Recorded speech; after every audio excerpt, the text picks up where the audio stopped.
idea what sort of people these Athenians are. They are always thinking of new schemes and are quick to carry them out. They are bold and adventurous. And when victorious, they make the most of their advantage. When defeated, none give so little ground as they. They give their bodies for Athens as if they were public property.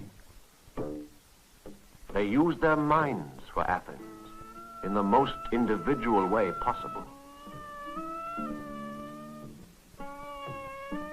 They make a plan. If it fails, they all feel the sense of loss. If it succeeds, this success is nothing in comparison with what they're going to do next. That is how, according to the ancient historian Thucydides, the Athenians were described by their neighbors and rivals in the 5th century BC. The same Athenians who built the great temples you have just seen, the ruins of which are still standing after 2,400 years. I want to talk to you in this film about these extraordinary Athenians and about the unique civilization which they produced. I hope to give you some idea why the great age of Athens is considered to be one of the most brilliant moments in human history, and why Athens has been described as the most civilized society that has ever existed. You will see how the Greeks, and above all the Athenians, were not only great builders of marble temples and statues, but also the first people in the world to develop the art of the theater, to establish philosophy on a rational basis, and to carry out a bold experiment in government by the people. You will see, in short, how the civilization of Athens 24 centuries ago laid the foundations on which Western civilization is built today. The heart of Athens, today as in ancient times, is the Acropolis, or high city, the great rock on which most of the ancient monuments are still to be seen. These monuments were not civic or public buildings. They were temples, and nearly all of them, including the famous Parthenon, were dedicated to the goddess Athena.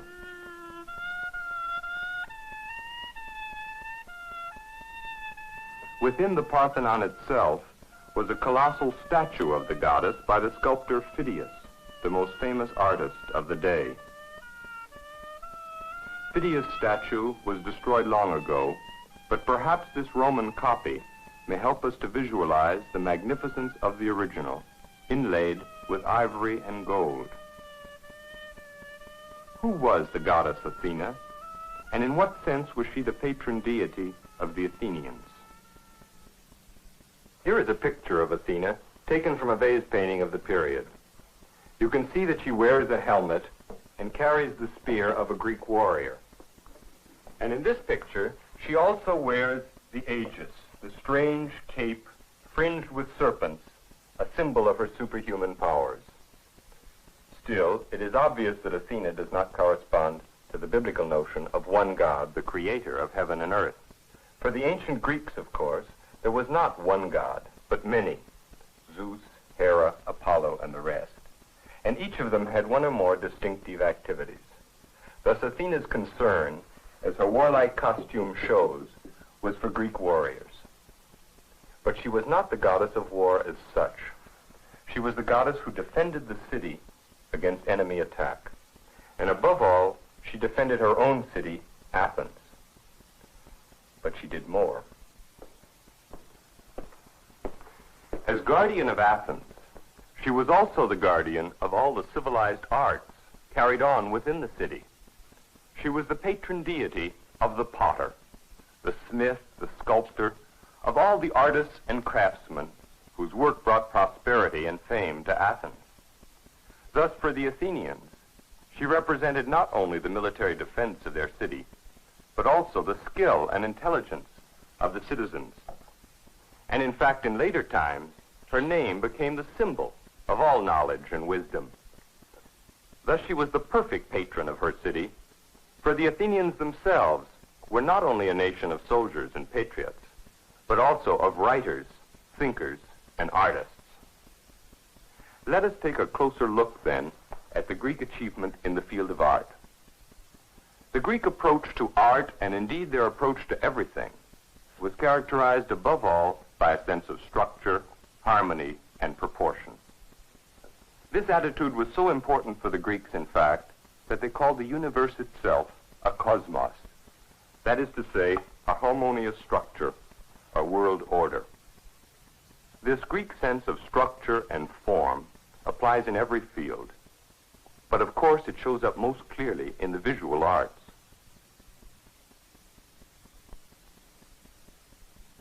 Here is an impressive statue of a man. It is not Greek, however. It is Egyptian. The statue has a powerful sense of form, which the Greeks obviously admired, for they used the same conception in making statues of their own.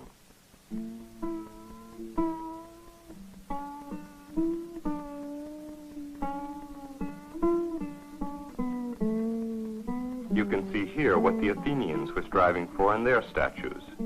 It was something the Egyptians had left out, a sense of humanity. The Egyptian form was frozen and rigid. The Greek statues come alive. They seem to move and smile and breathe like human beings.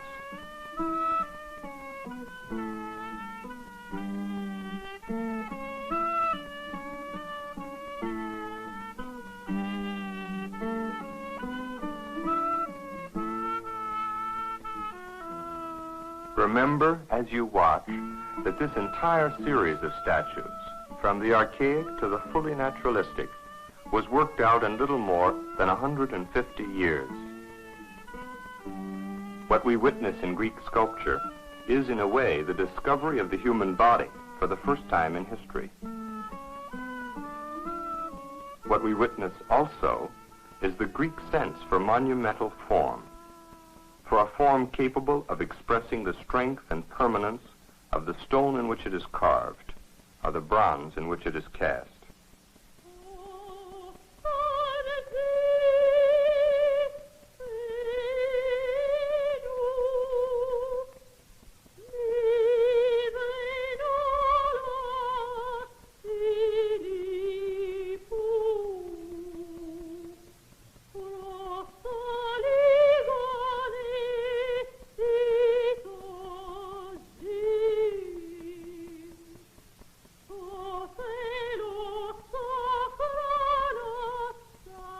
Here in this group of figures, we see the use of flowing line and delicate carving in the treatment of the human body itself, and also in the draperies in which it is clothed, both body and drapery seen as objects of harmony, grace, and proportion. No artists in the world, before or since, have surpassed the Greeks of the 5th century BC in conveying natural form in stone with such artistic perfection and power. The Greek sense for form in 3 dimensions was also applied to the art of making pottery. Here, the Greeks perfected a limited number of forms which were not only beautiful, but also useful. This, believe it or not, was a typical cup or bowl for drinking wine. There were many other forms. The vase on the extreme left was used for storing wine, the next one for carrying water, the third for transporting oil or wine, and the fourth was used in ritual offerings for the dead. But the decoration on these vases reflects another art form in which the Greeks excelled, the art of drawing and painting. Large-scale painting by the Greeks has almost entirely perished. What we have are the smaller designs painted on the pottery. These show us how the Greeks succeeded in rendering natural forms in 2 dimensions. Here again, the achievement of Greek, and above all of Athenian artists, is unique and unsurpassed.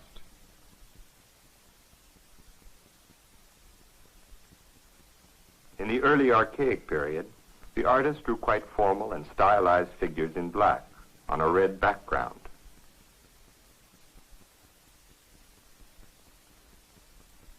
Gradually, as in the case of sculpture, the figures become more lifelike. At the same time, The artists experiment with reversing the color scheme, painting red figures on a black ground. Here is an unusual vase with exactly the same scene, painted in both styles on opposite sides.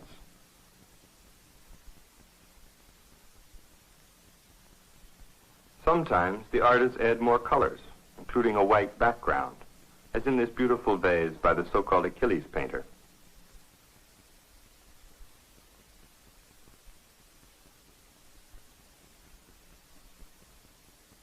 At its best, the drawing on a Greek vase is as fine as anything that has ever been done.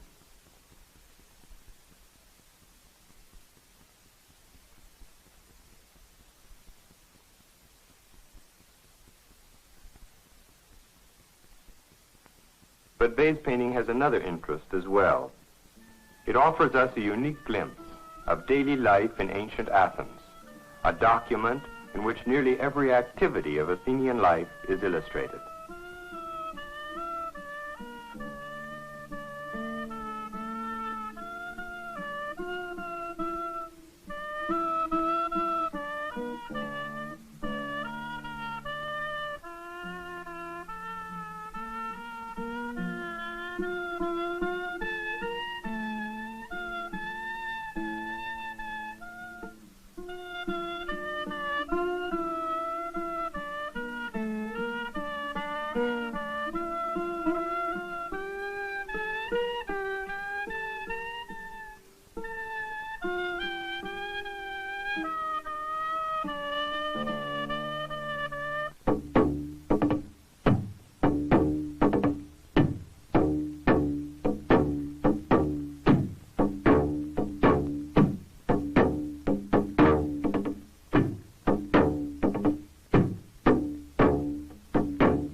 The citizens of Athens, charges of the warrior goddess Athena, were often called upon to go to war on behalf of their city.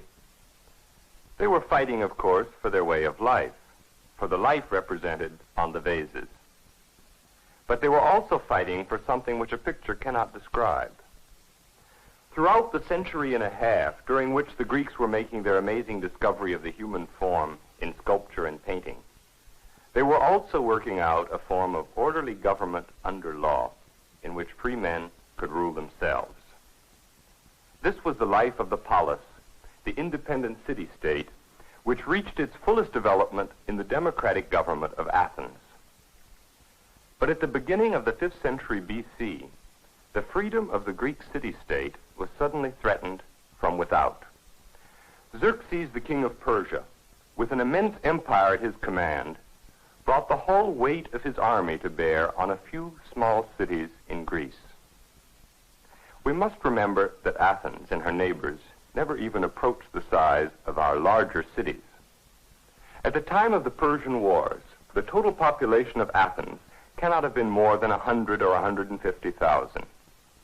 Yet Athens and Sparta, whose citizen population was even smaller, and a handful of other Greek cities banded together and actually succeeded in beating back the overwhelming power of the Persian Empire.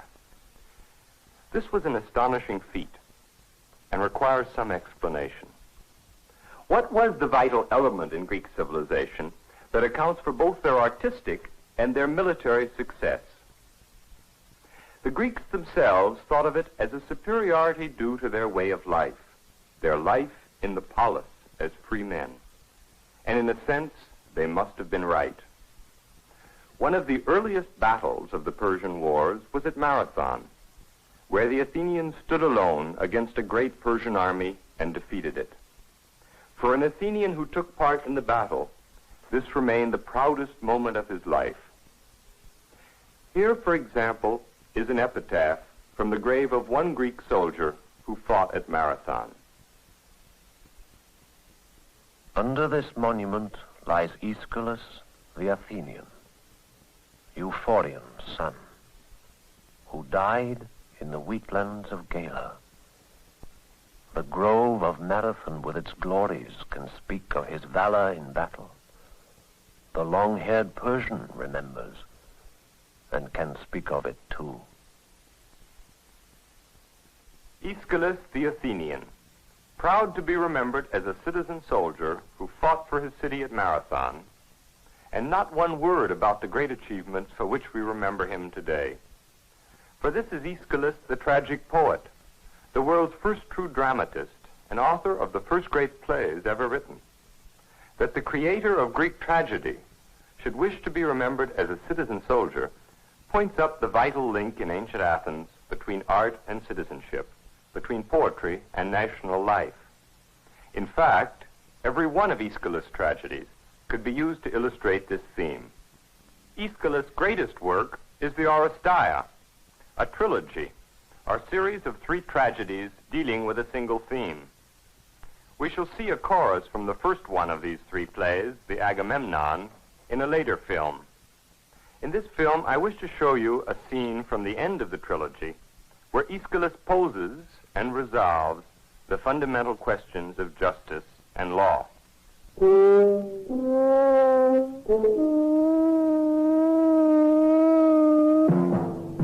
Agamemnon, king of Argos, returns victorious from the siege of Troy, but is brutally slain by his faithless wife Clytemnestra and her lover.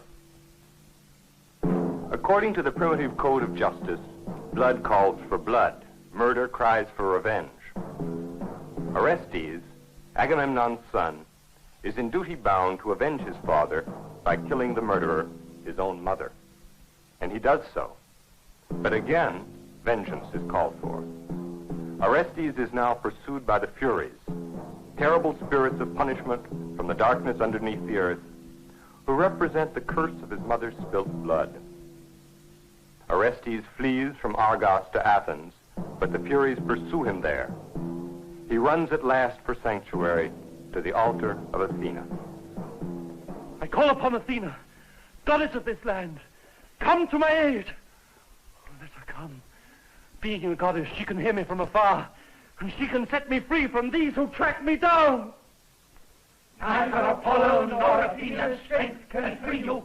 You are promised to us, and fattened for our feast. Ah!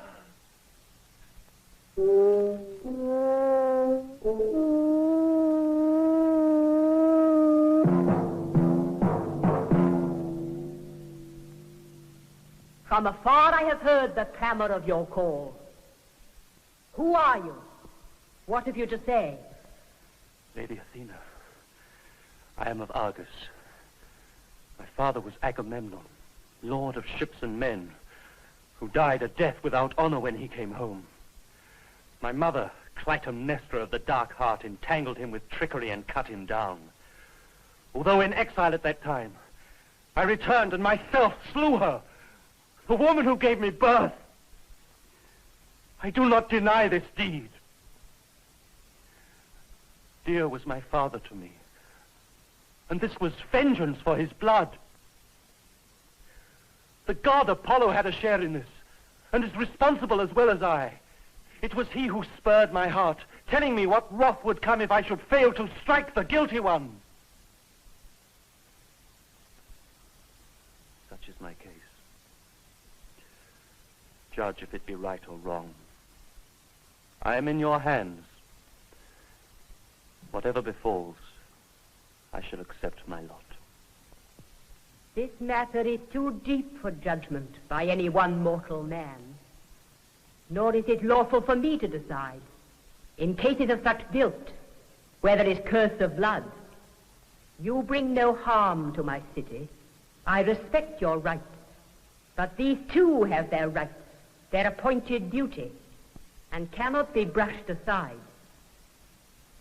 Since, therefore, the burden of this case now rests with me, I shall appoint judges of manslaughter from among my citizens, put them under oath, and here establish a law court for all time to come. Call then your witnesses. Get ready your evidence. I, meanwhile, shall choose the noblest of my citizens. They will swear to uphold the law to deal out justice and to determine where in this action the truth can be found.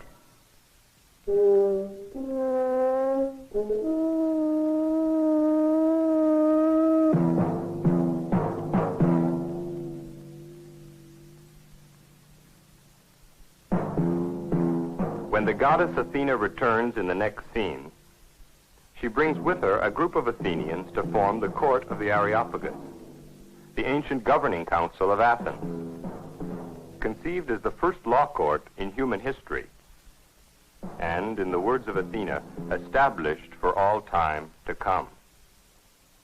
Thus was resolved for ancient Athens the conflict between two opposing conceptions of justice. The primitive blood feud, with its nightmare cycle of revenge, was replaced by a civilized system of orderly justice under the rule of law. Thus we see how the art and dramatic poetry of Athens were a direct expression of all that was best in the life and civilization of the city. In fact, the performance of the plays by Aeschylus and other dramatists was itself a public event, part of the religious celebration in honor of the god Dionysus. The performance took place in the theater of Dionysus, the god's sanctuary at the foot of the Acropolis, and the audience numbered as many as 15,000 Athenians at one time.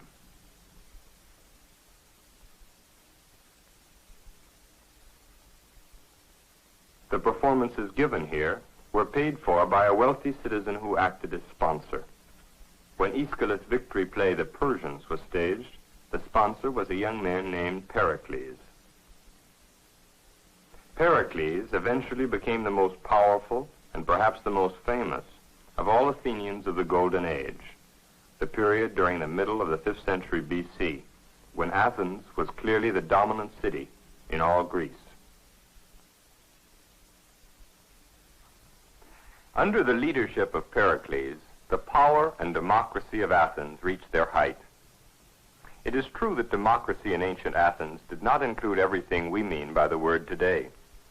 Women were excluded from citizenship, and the institution of slavery existed. However, if we define democracy in terms of the participation of all citizens in their own government, then we must admit that no government in history has ever been so democratic. Nearly every public office was filled not by voting, but by drawing lots among the citizens, with the result that everyone had an equal chance to serve Athens in an official capacity, as magistrate, city councilor, police commissioner, tax collector, judge, what have you. This unique blend of popular government with outstanding leadership under men like Pericles explains, so far as anything can explain, the brilliant achievements of Athens in the 5th century. As I mentioned, Pericles acted as sponsor for the Persians of Aeschylus, and he was also a friend of the most famous of Athenian artists, the sculptor Phidias. It was Phidias who was put in charge of the best known of Pericles' accomplishments, the adornment of the Acropolis with splendid buildings.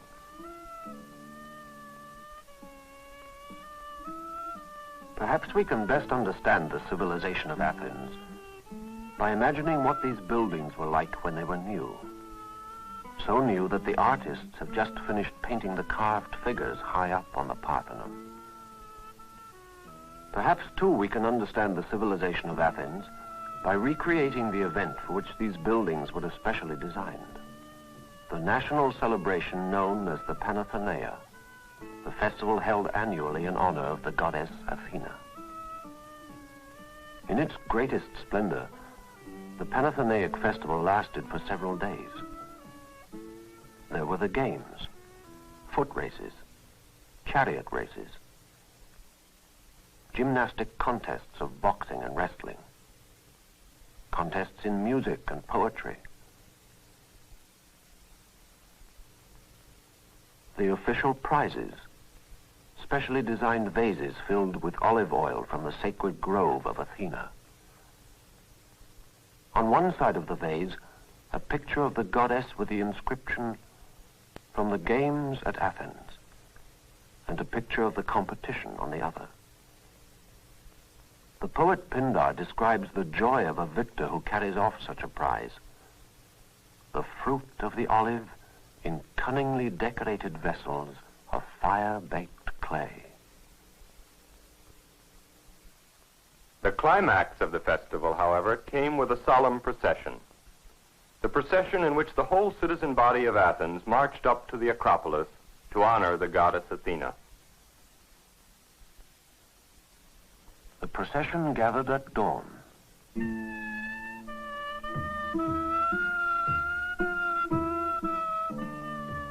In it marched representatives of the Athenian people from every corner of the land of Attica and from the entire Athenian Empire. The sculptor Phidias made this procession the subject of the marble frieze which decorated the Parthenon. Here we see part of it. Horsemen preparing to escort a ceremonial gift to the goddess. A sacred garment, the peplos, to adorn the oldest image of Athena on the Acropolis. Here maidens unfold the richly embroidered robe. The procession, having crossed the agora, or public square, approaches the monumental gate of the Acropolis, up the steep west side of the rock.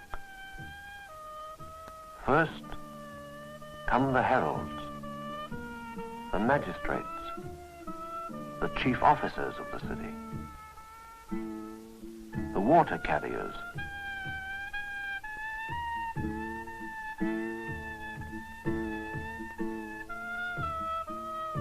the priests with animals for sacrifice, the judges of the games, and the victors.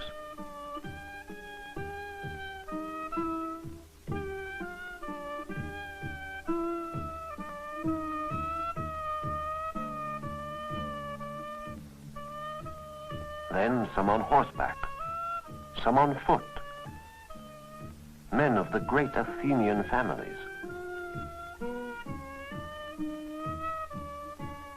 Delegates from the allies,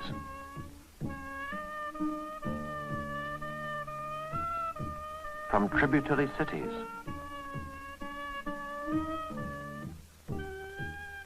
from the colonies overseas.